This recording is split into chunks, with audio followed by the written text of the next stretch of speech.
Amém. Vamos orar então em nome de Jesus. Amado Deus, Pai querido, nós te glorificamos por esta hora preciosa, por este momento inigualável, ó Deus, em que a tua graça certamente sobre nós recairá, Senhor. Nós aqui viemos em busca, ó Deus, do melhor que um homem pode encontrar, que são os rios de águas vivas, que é a tua palavra. Porque quem não tem a tua palavra, Senhor, não tem a vida que há em Cristo Jesus. Mas aquele que encontra a tua palavra, encontra a própria vida. Por isso nós te glorificamos nesta manhã, em que o nosso coração não veio inclinado ao ouro e à prata, mas, ó Deus, aquilo que olhos não viram, nem ouvidos ouviram, nem nunca subiu ao coração do homem. Por isso te glorificamos, porque somente o Senhor poderia ter operado tão grandiosa obra nas nossas vidas.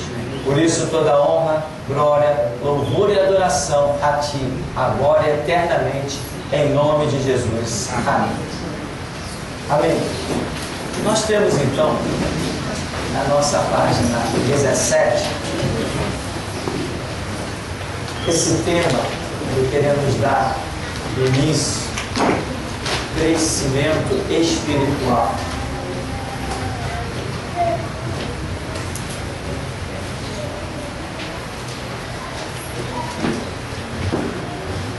Então, antecedendo a esse estudo, nós tivemos a nossa régua de uma síntese escatológica, uma cronologia. Quem estudou isso? Quem leu? Ninguém leu? Ninguém estudou? Ninguém pesquisou? Poucas pessoas. Se você não compreender essas coisas, você não fará parte do ministério de restauração. Não fará. Ah, pastor, mas eu vou congregar na igreja que tem a visão da restauração. Não estou falando de congregar na igreja, estou falando de ter um ministério. Porque daqui para frente, Jesus está chamando pessoas para pregarem alguma coisa. E essa alguma coisa que Jesus está chamando para pregar, tem que baixar o som, baixa o som, baixa o volume. Essa alguma coisa que Jesus está chamando para pregar, aumenta mais um pouquinho. É uma visão específica. O que é um ministério? Um ministério é uma visão dada por Jesus a um servo seu. Isso é um ministério. Visitamos ontem um centro de recuperação para viciados e uma das crianças dizia assim: pai, por que você não faz uma parceria com este homem e faz o mesmo trabalho que ele? Eu dizia para o meu filho: porque cada um imagina Jesus como dono de uma grande empresa. E ele é que diz: ó, você vai trabalhar aqui fazendo isso, você vai trabalhar ali fazendo aquilo. E eu dizia para a criança: ele não pode fazer o que o papai faz e o papai não pode fazer o que ele faz. Mas ambos podemos nos ajudar. Isto é o ministério, o chamado de Deus na vida de cada um.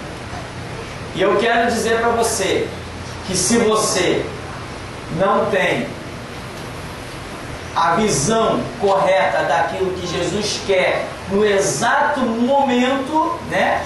Momento em que a sociedade vai estar atravessando, então Jesus precisa de gente para pregar a mesma coisa o tempo todo? Não. Hoje pregamos as mesmas coisas que Abraão? Ensinamos as mesmas coisas que Abraão? Não. Pregamos os mesmos rituais judaicos? Não. Temos uma pregação igual a de João? Não. Mudou as coisas? Mudou. Existe uma base que é intocável? Existe. Mas a palavra ela é viva e eficaz. Se a palavra é viva, presta bem atenção nisso. Nós sempre temos declarado que a palavra de Deus é viva. E Hebreus 4,12 diz que a palavra de Deus é viva, espada de dois gumes, que penetra. Se ela penetra, ela tem movimento, ela tem vida, ela autoexiste. Se ela tem vida, então ela sofre variações. Tudo que tem vida não sofre variações? Não cresce, sei lá, uns engordam, outros emagrecem. A árvore não fica aquele tamanho o tempo todo. Os montes, até os montes crescem. Então, se a palavra de Deus é viva, ela permanece numa determinada base, mas ela sofre variação. Não sofre variação o caráter de Deus. É Deus que é tão poderoso que consegue ir jogando a sua palavra ao longo da história e atualizando-a pelo poder do Espírito Santo.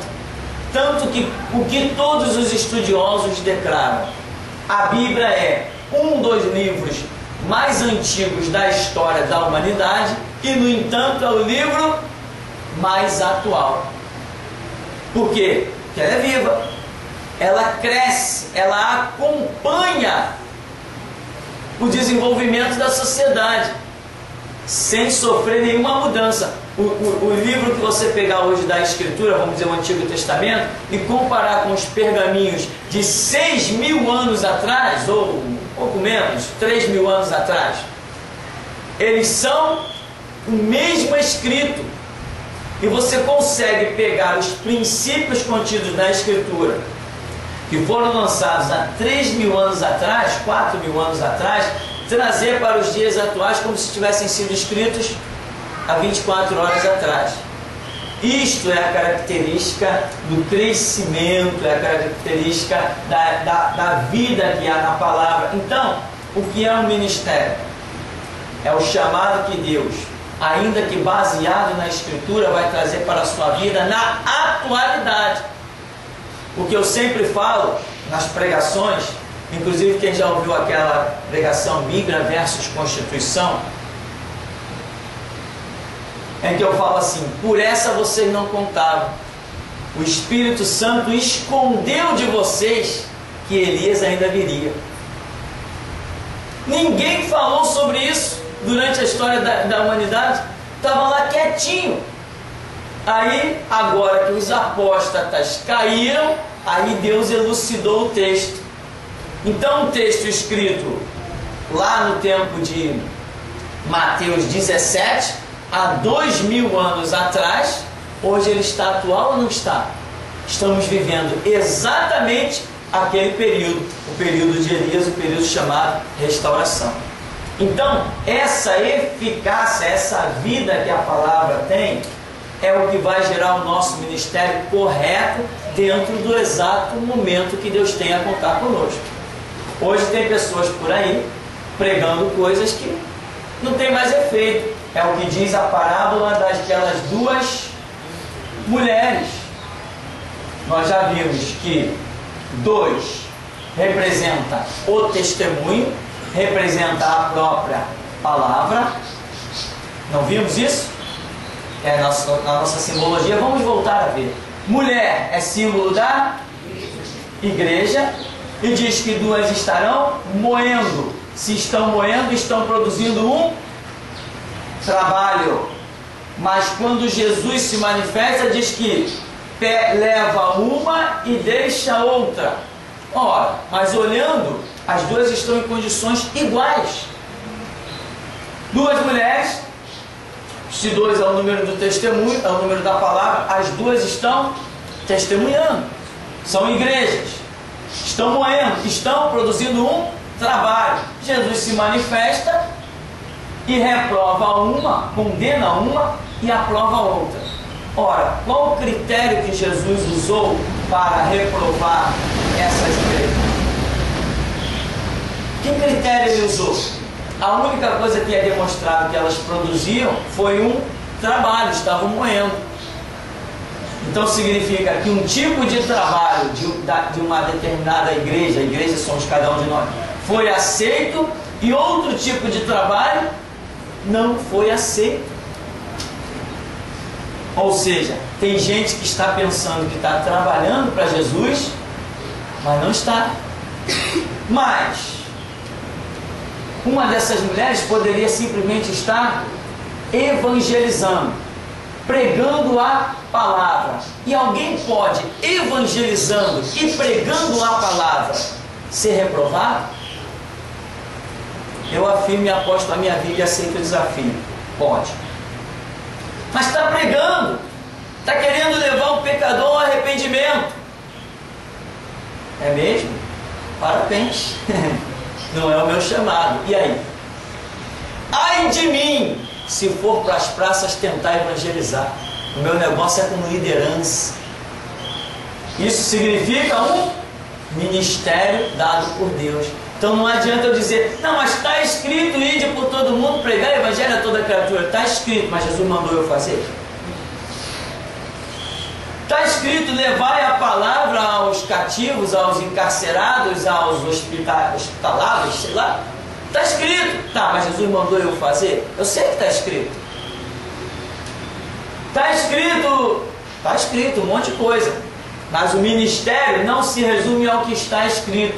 Ministério se resume, nós já vimos, a uma revelação, a uma manifestação de Deus pessoal. Estava escrito um monte de coisa, mas Deus se manifestou pessoalmente a Isaías.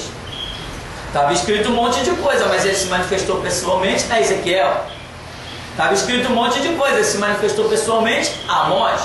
Estava escrito, ele se manifestou a João Batista, a Paulo, a Pedro, a Tiago, João. Então não, o ministério não se resume no que está escrito. Ele tem que ter uma manifestação pessoal direta de Deus. Se não tiver, não é ministério, é palhaçada.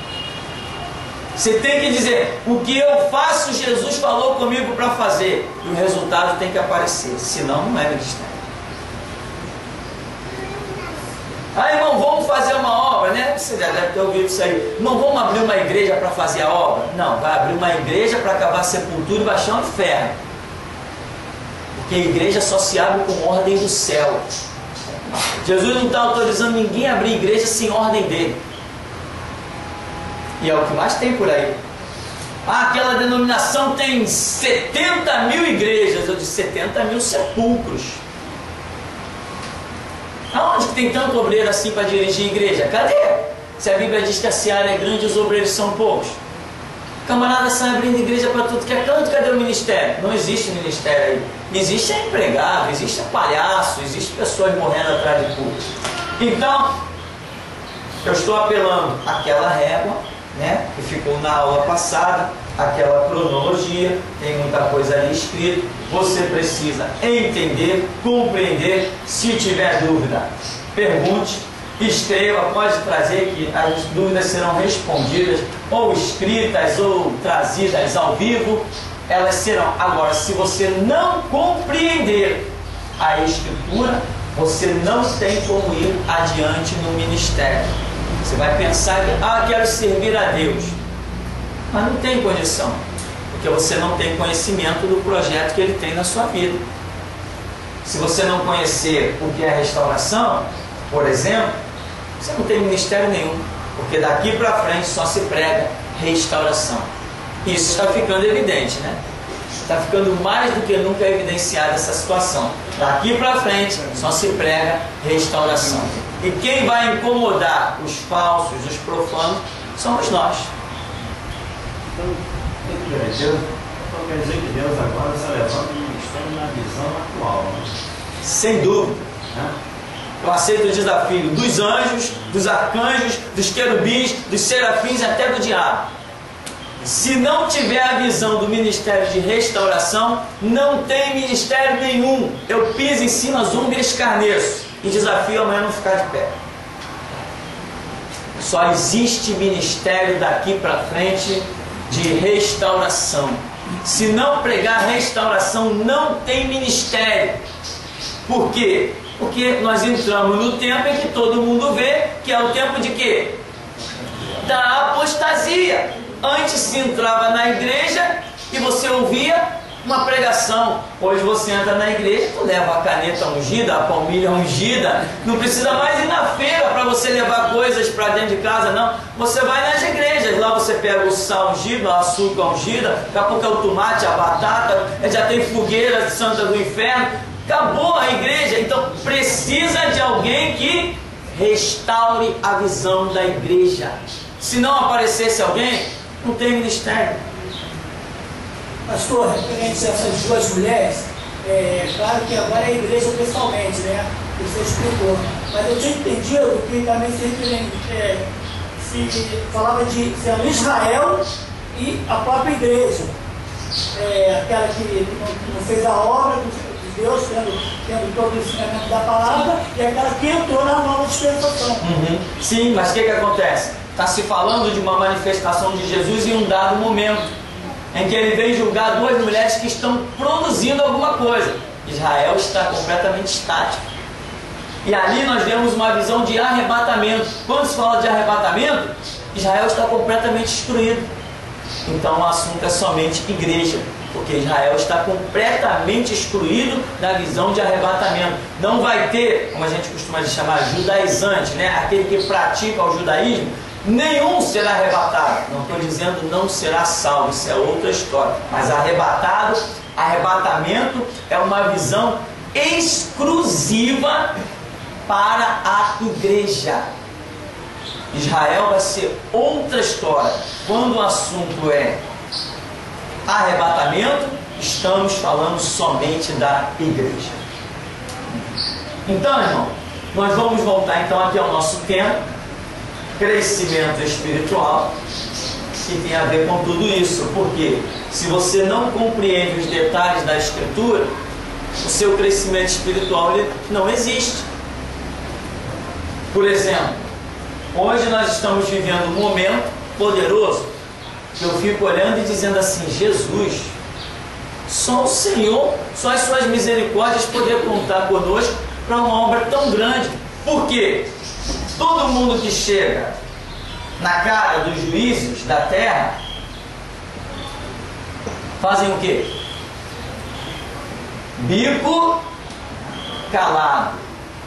Quem chega diante dos delegados dessa terra aí, ficam de boquinha fechada, ficam com medo. Jesus trabalhou na nossa vida, nos deu crescimento espiritual e pôde nos contar conosco para nos levar lá na cara de juízes e delegados e dizer: Jesus Cristo é o Senhor, eu só respeito uma lei que se chama Bíblia. Bota outro lá, vai se retratar, vai pedir desculpa, vai dizer que não é bem assim. Vocês verão o que eu vou dizer. Vai chegar a minha hora. Tem que chegar a minha hora. Jesus já preparou ela.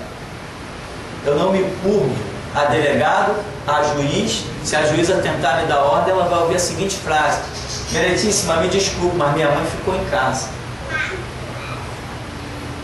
Juro pela minha vida, se isso não vai ser dito, se ela tentar me dar ordem. Eu vou mostrar para ela que ela não me dá ordem. E ela é folgada, por isso que eu estou dizendo. Ela é folgada, mas por enquanto não chegou a minha hora de falar. Todo mundo está falando. Um foi lá, me acusou durante 30 minutos. Entrou o babalorixá, me acusou de mais de 30 minutos. Ah, posso falar? Não, sua hora vai chegar. Pô, tá bom. Eu espero, claro que eu espero. O dom da paciência é nosso. Eu espero.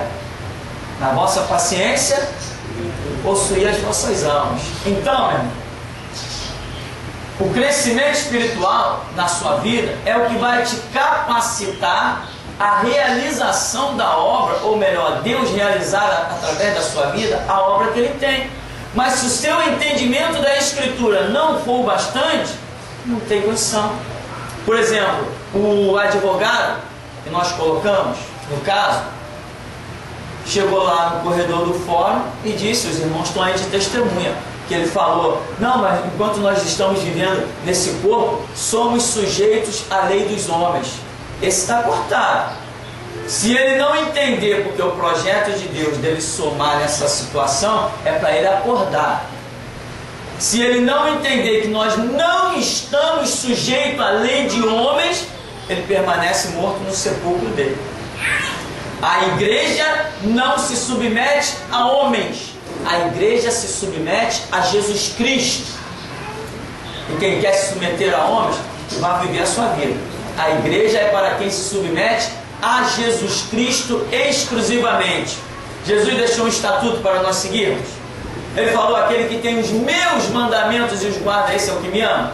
Ele falou: lâmpada para os meus pés, luz para o meu caminho. É a palavra dele. Então, se ele tem um estatuto que nos deu, se ele fundou a sua igreja e ele disse que as portas do inferno não prevalecem contra a sua igreja, ele não vai agora aceitar que eu me submeta a outra lei, porque está escrito: não poderei servir a dois senhores. Ou eu sirvo a ele e obedeço às ordens dele, ou eu obedeço às ordens que vêm por um delegado confeccionado por faculdade. Ou não é isso que os delegados são? Ou eu obedeço um juiz confeccionado por faculdade. Ou não é isso que os juízes são? A lei que eu sirvo vem do alto e é regada com sangue, não com diploma de faculdade. Se tem alguém com língua afiada nessa terra, tem eu. Tem porque Jesus fala: eu obedeço, eu já fiz um pacto com ele. Ele disse: Senhor, eu não sou nada, mas o senhor quer contar comigo? Quero. Tá, então só me deixa ouvir a tua voz, o resto é comigo. Depois você descobre, meu irmão, que não existem prisões capazes de te deter, você fica uma pessoa completamente transformada. Isso tudo faz parte de um crescimento espiritual, que vem através do conhecimento da palavra, né? Que é a revelação, vem a sua intimidade com Deus, como Jesus falou em Mateus 6,6, entra no teu quarto, fecha a porta. Jeremias 33,3, clama a mim, responder-te-ei, anunciar-te-ei coisas grandes e firmes que tu não sabe. Então esse contato, esse crescimento espiritual, ele é necessário para que o teu ministério aconteça. Sem conhecimento bíblico, vai mergulhar na praia, vai pegar onda, pegar jacaré, vai jogar ping-pong, vai jogar futebol. Entendeu, meu irmão? Sem conhecimento bíblico você não é igreja, você está se iludindo dentro da igreja. Você tem que conhecer Bíblia, tem que aprender a ouvir Deus, tem que receber talentos, ministérios, tem que deixar Deus te carregar, te impulsionar. E quem anda com Deus e conhece Deus não tem medo de nada. Deus é soberano. O que é alguém ser soberano? Ele estala o dedo, ó, e acontece. Não é isso que é ser soberano? Nós cantamos: nosso Deus soberano. Nós pregamos: o nosso Deus é soberano. Eu tenho medo de que esse meu Deus é soberano? Ele quebra o arco, corta-lança, queima os carros no fogo e diz: aquietai e saber que sou Deus. Ele desbaratina o conselho das trevas, ele envia um anjo, solta Pedro da prisão, ele envia um anjo e mata 185 mil guerreiros. Não é assim que ele faz? Ele envia um espírito de loucura, coloca no exército inimigo. Meu Deus é soberano. Se eu entender, tiver crescimento espiritual suficientemente para isso, não vou ter medo de nada. Se alguém me disser assim: cala a boca, eu vou dizer assim: desde quando? Minha mamãe está em casa, não veio para esse tribunal. Eu quero que vocês ajudem a orar. Eu estou lutando para jogar a imprensa dentro do tribunal, porque a juíza, acho que ela ficou com medo, só pode ser, e decretou que o julgamento será sigilo, segredo de justiça. Estão com medo de alguma coisa. Eu já comecei a lutar por todos os caminhos para jogar a imprensa lá dentro. Porque eu quero falar, não quero que fique em quatro paredes. Eu quero que saia para o mundo. Eu não tenho nada a esconder. Se eles têm, opa! Se eles têm, alguém tem que saber disso. Eu não tenho nada a esconder. Então já solicitei ao advogado que entre com uma petição pedindo para que o julgamento torne a ser público e que haja permissão de que a imprensa filme. Eu pedi isso. Se essa petição for negada, eu vou para a internet e jogo para o povo. Tem que ser público. A minha prisão foi espetáculo. A minha cara saiu em tudo que foi jornal. A imprensa mentiu a meu respeito. Eu encontrei várias pessoas conhecidas pela rua e disseram: poxa, tu invadiu aquele terreiro, né? Por que você fez isso? Por que as pessoas achavam que eu tinha invadido um terreiro e quebrado um monte de coisa? Porque a imprensa colocou textos que permitiam a eles interpretar dessa maneira. Quando eu cheguei na delegacia, já tinha uma cordilheira de repórter lá me esperando. Se a minha prisão foi pública, por que meu julgamento tem que ser sigiloso? Agora eu quero público. Eu quero público. Vou lutar com todas as minhas forças, todas as gotas do meu sangue. Aquele julgamento tem que ser público. Eu quero que o mundo ouça o que eu tenho a dizer. Irmão, não é brincadeira o que eu tenho a dizer. Não é brincadeira. Este planeta nunca mais será o mesmo depois do meu depoimento. Nunca mais será o mesmo. Nunca mais.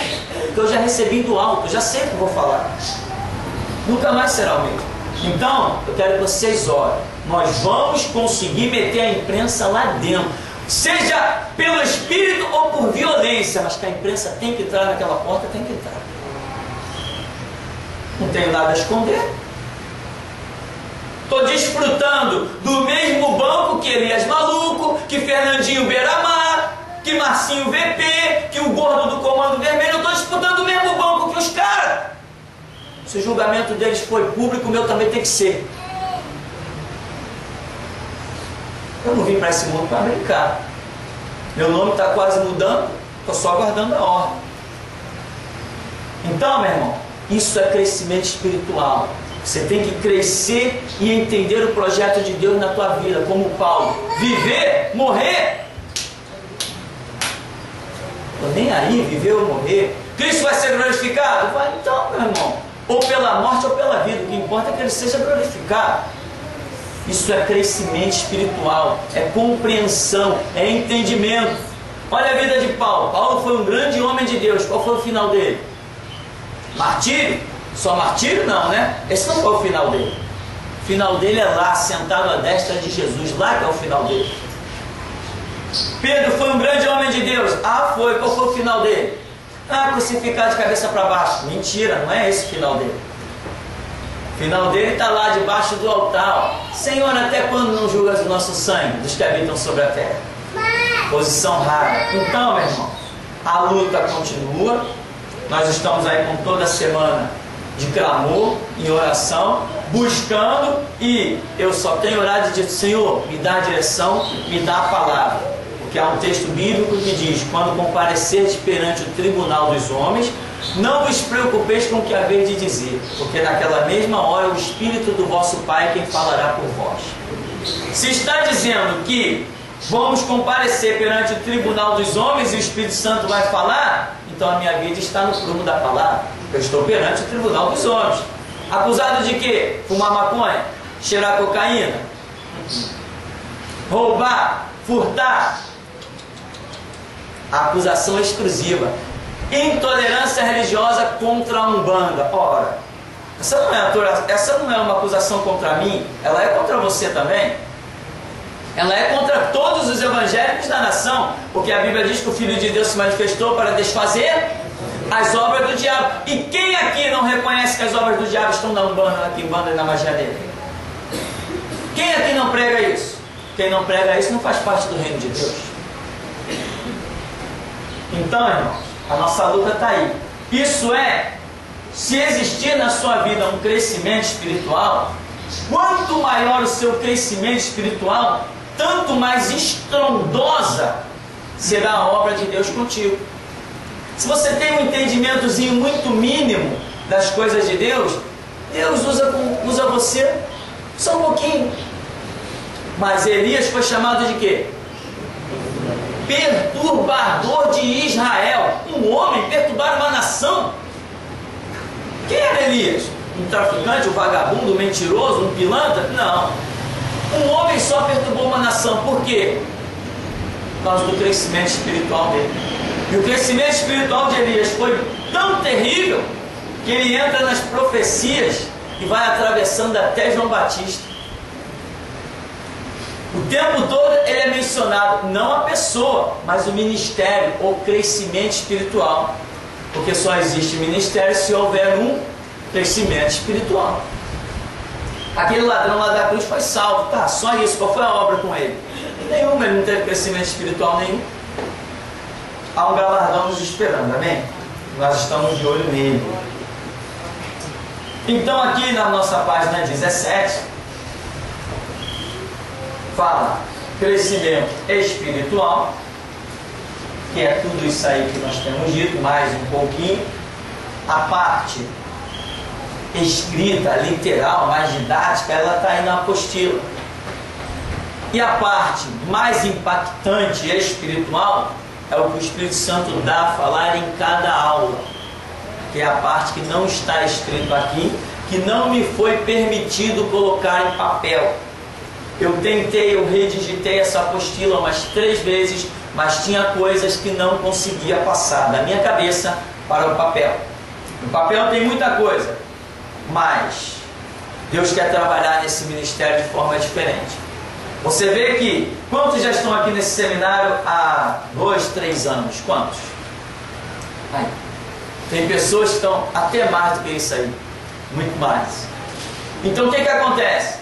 Mas você é testemunha de que todas as vezes que entramos num determinado tema, que passou para os outros anos, a palavra é outra, em cima do mesmo tema.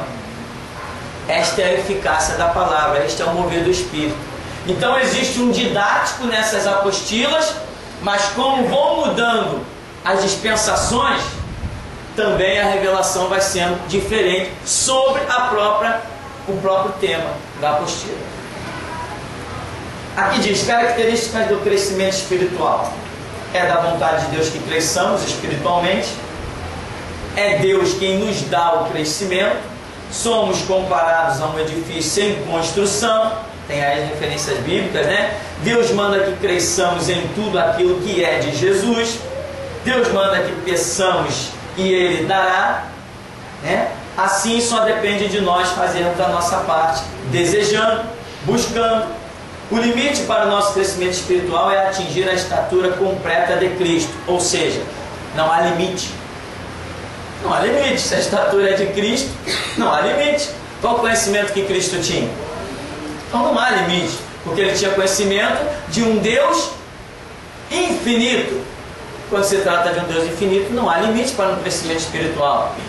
Tanto que a Bíblia seja a condenar certos, a Bíblia chega a declarar certos homens como homens indignos de viver sobre a terra, homens dos quais o mundo não era digno, porque cresceram a tal ponto no conhecimento de Deus. A Bíblia diz que Enoque andou com Deus e Deus o tomou para si. Entende, irmão? Só sai desse mundo mesmo para ir morar com Deus quem anda com Deus. Andar com Deus é lado a lado, ombro a ombro, intimidade, conhecimento. Agora, só uma coisa para não ficar confundida aqui, quando nós dizemos, né, tem várias referências, Coríntios, Efésios, etc. Ele diz assim, é Deus quem nos dá o crescimento.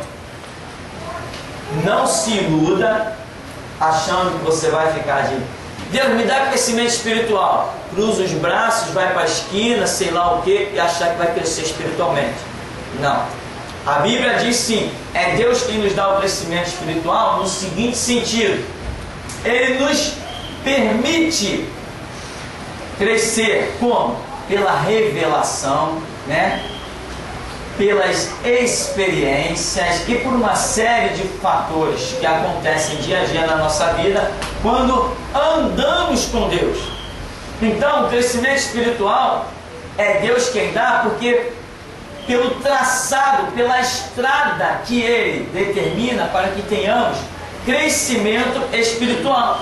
Se Deus não traçasse uma estrada de coisas espirituais, nós não teríamos esse crescimento. Então, em suma, é Ele quem dá, porque é Ele que montou a estrutura para crescermos na graça e no conhecimento de Cristo Jesus. Então nós resumimos dizendo, é Ele quem dá o crescimento, mas não dá para ninguém de braços cruzados. Não dá para ninguém desfilando em retiro espiritual. Ele dá para quem está no que diz a Bíblia. A estrada mostra o que? Oração. A estrada mostra estudo. A estrada diz lá o Salmo número 1, bem-aventurado que medita como? dia e noite. É uma coisa intensa, ininterrupta. A Bíblia diz crescer na graça e no conhecimento. Diz que a nossa obra tem que ser sempre firme e constante, sempre abundante. Crescimento espiritual não é para quem diz eu não tenho tempo para a Bíblia.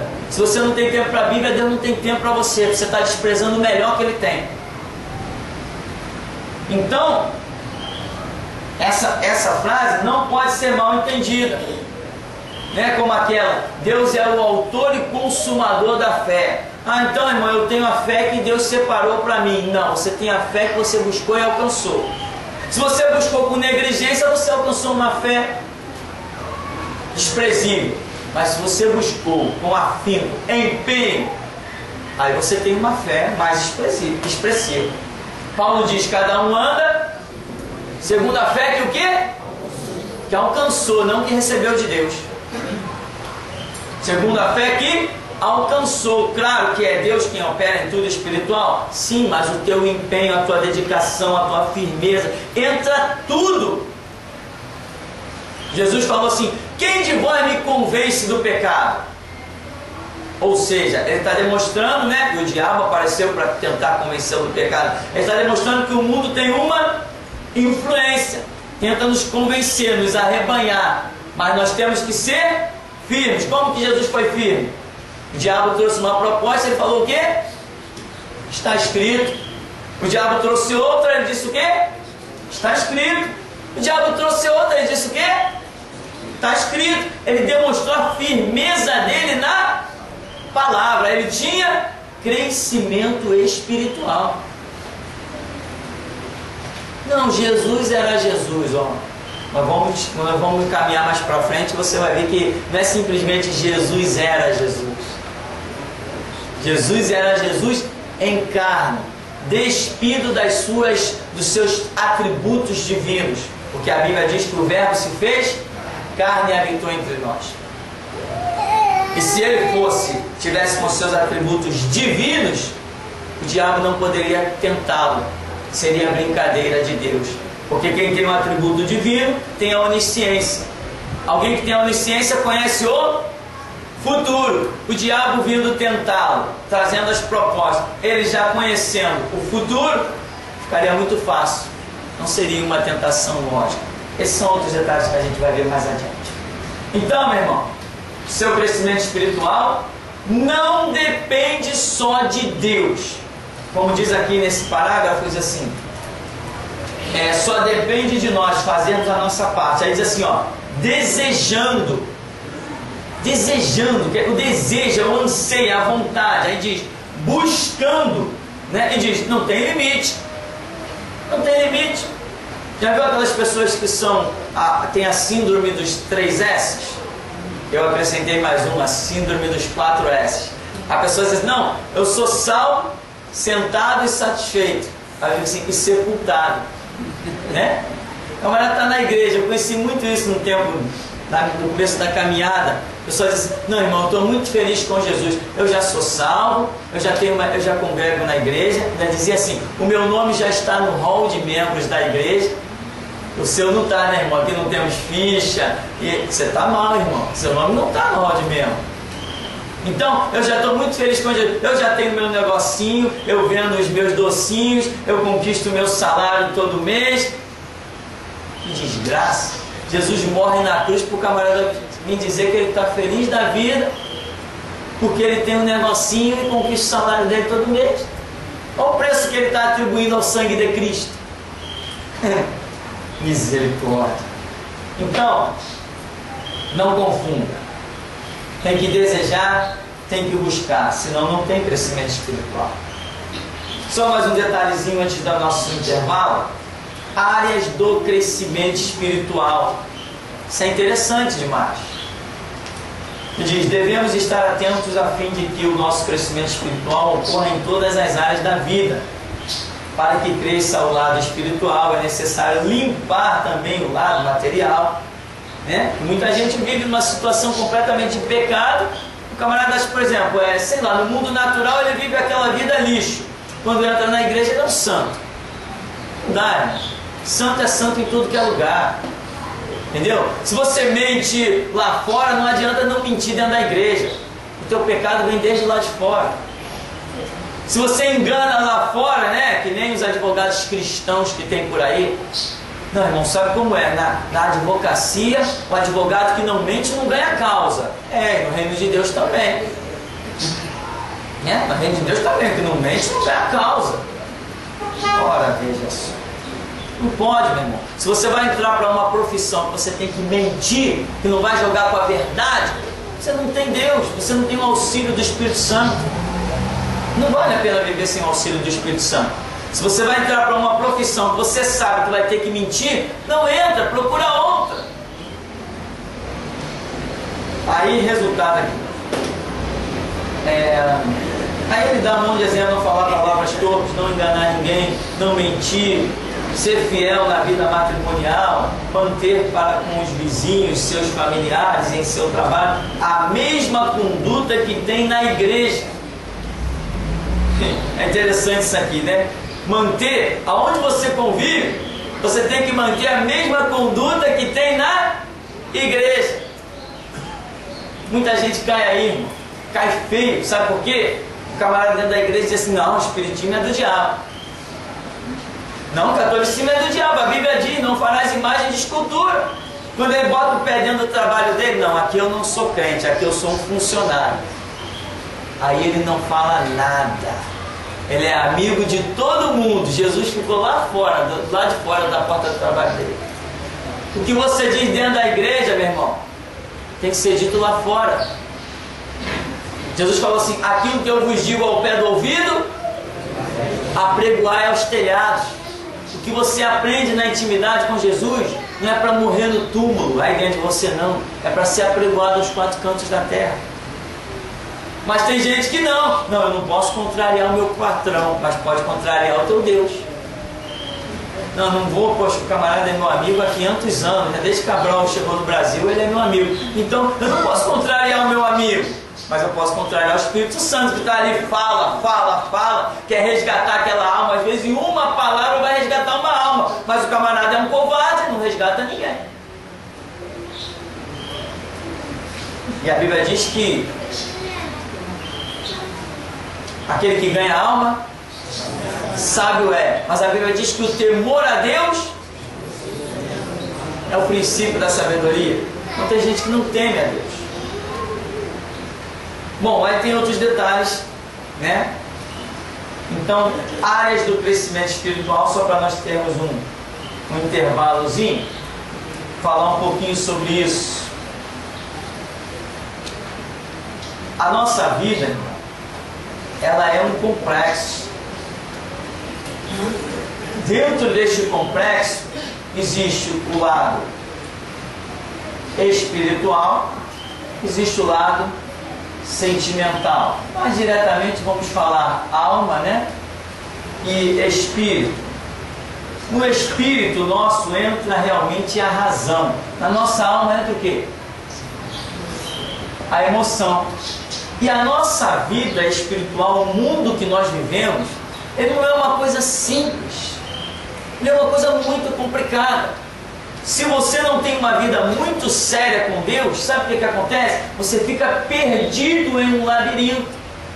Porque a nossa vida, ela é dividida e subdividida em várias situações. Cada dia você se depara com uma situação diferente no seu viver. Cada dia é uma atitude. Então, se você não tiver um profundo entrelaçamento com a Escritura, um crescimento espiritual, você perde o prumo das suas próprias atitudes. Entra na sua vida o medo, entra a dúvida, entra, será que isso vai dar certo? Entra, poxa, mas e se eu perder esse amigo? Eu preciso daquela pessoa. Meu irmão, o crente precisa de Jesus. Esse medo de dizer, não, eu dependo de fulano. Não, isso não é verdade. Servo de Deus depende de Deus. Deus honra a sua palavra e Ele disse: digno é o meu obreiro do seu salário. Você tem que aprender. Então, isso faz parte de quê? De um crescimento espiritual. Se não existir um determinado nível de crescimento espiritual, o medo persiste na sua vida, a dúvida, o achar que depende de um braço da carne. Meu irmão, se um te bater a porta, pode esperar que lá na frente tem outros abrindo. Porque a Escritura diz que a porta que eu fecho, ninguém abre. E a que eu abro? Ninguém fecha. Pelo que eu entendo, Jesus ainda tem poder de abrir porta. Então, meu irmão, é crescimento espiritual, é entender Jesus, parar de adorar um Deus estranho. Ah, que hino bonito, eu gosto tanto desse hino, aleluia, maranata, hora vem, Senhor Jesus, mas não tem entendimento. Aquele hino, né, entra na minha casa, né, mexe com minha estrutura. Ah, fala sério, irmão. Você sabe o que é mexer com a estrutura? Você sabe o que é arrancar a tua base? Para você, ou confia de dar passo sobre as águas, ou sobre o ar, ou então não tem como continuar caminhando. Tem gente que canta porque o hino é bonito, né? Até os ímpios transformaram ele em pagode, em funk, tá por aí. O hino é muito lindo, mas para nós ele não é isso que estão cantando por aí. Para nós ele é vida. Ele foi o hino que antecedeu a prisão. Na quinta-feira, quando a frase ia entrar na minha cabeça, mexe com minha estrutura, eu orei. Em milésimos de segundo eu fiz a oração e disse: Jesus, eu te permito, mexe na minha estrutura. No dia seguinte o camarada vem: tu está preso. Mexeu na estrutura, mas fez uma obra que eu não poderia supor. A nossa vida ela é muito cheia de complexos. Então, se você não tiver intimidade com Deus, intimidade, sabe o que é intimidade? Você pode dizer assim, alguém vai dizer assim para você: não, diz a história aí que Jesus nem existiu ou não ressuscitou. Você diz assim: ó, fala sério, zombi escarnece. Como que Jesus não é? Como que Jesus não é real se eu conheço Ele? Eu ando com Ele, eu tenho intimidade com Ele, eu falo com Ele, Ele me ouve e eu ouço Ele. Como que não? Então isso é intimidade profunda, mas isso requer um crescimento espiritual. O teu espírito, ele, vamos assim dizer, ele é dotado da razão. É aquela lógica da revelação te dizendo que os fatores espirituais são mais firmes e fundamentados do que os fatores emocionais. E nós, seres humanos, somos muito mais emoção do que razão. Mas se você tiver intimidade com Deus e o prumo da palavra de Deus fizer parte da sua vida, você vai ser bem menos emoção e muito mais razão. Inverte. Mas se a palavra faltar, a emoção vai falar mais alto. Se a palavra existir, o crescimento espiritual, a razão vai falar mais alto. Então, irmão, crescimento espiritual para que você possa ter como discernir o seu comportamento em todas as áreas da sua vida. É muito difícil, por exemplo, para um militar. Tem uma batalha pela frente.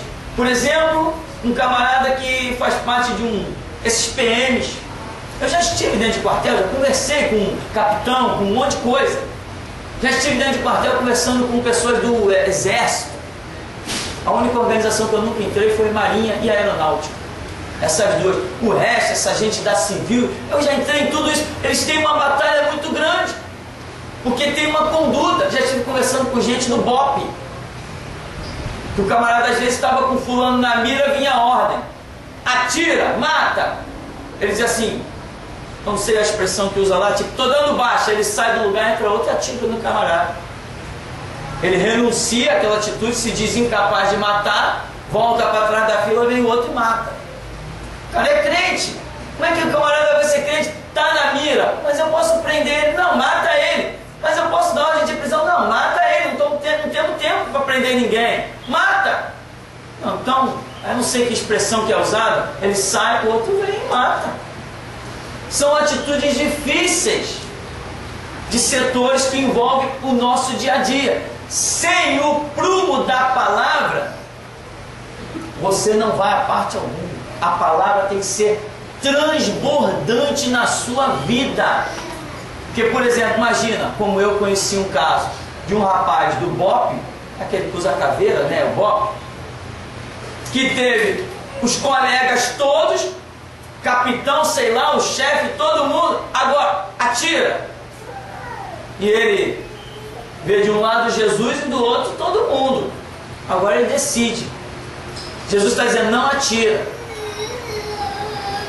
E todo mundo, vai rapaz, atira, acaba logo com isso. Então, se a palavra não entra suficientemente, ele atira. Ah, estou na minha função. Estou na minha função? Sacerdote não foi chamado para matar. Sacerdote foi chamado para dar a vida. Complicado.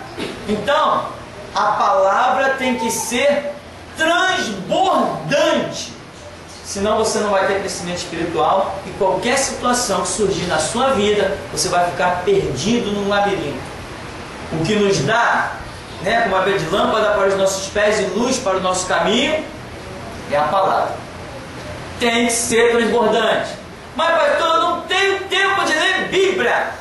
Sai do banco, deixa ele vazio que vai entrar outro que tenha tempo. Amém? Vamos parar e daqui a pouquinho a gente dá a volta.